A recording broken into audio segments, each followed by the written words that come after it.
નર્મદા જિલ્લાના રાજપીપળા એસટી ડેપોમાં ગમખ્વાર અકસ્માતની ઘટના સામે આવી છે। રાજપીપળાથી દાહોદ જવા નીકળેલી એસટી બસની અચાનક બ્રેક ફેલ થતા બસ બેકાબુ બની પ્લેટફોર્મ પર ચડી ગઈ હતી। અકસ્માતમાં પ્લેટફોર્મને નુકસાન પહોંચ્યું છે, જો કે વહેલી સવાર હોવાથી મુસાફરોની સંખ્યા ઓછી હતી, જેના કારણે મોટી જાનહાનિ ટળી હતી।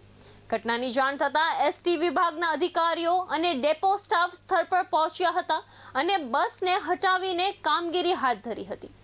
સાથે જ અકસ્માતનું ચોક્કસ કારણ જાણવા તપાસ શરૂ કરવામાં આવી છે। આ ઘટનાના પગલે એસટી બસોના નિયમિત તકનીકી નિરીક્ષણ અને સલામતી વ્યવસ્થાને લઈને પણ સવાલો ઊભા થયા છે।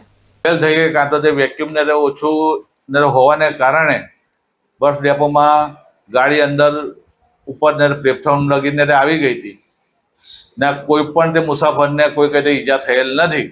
શું નુકસાન થયું? નુકસાનમાં તો આ જ કે આવે કે ડેપોનું આ બધી સીટ ને એવું તેવું ઉપર અમારે પેલું આપણે ને સીસીટીવી ને હતું એને જરા નુકસાન થયેલ છે, બાકી કઈ બસનો ખાલી કાચ ને ફૂટી ગયેલ છે, બાકી કોઈ કઈ નુકસાન થયેલ નથી। આ અત્યારે અમારે કંટ્રોલર શ્રી અમારે ત્યાં પોલીસ સ્ટેશન ગયા છે, અત્યારે જાણવા જોગને ફરિયાદ આપવા માટે।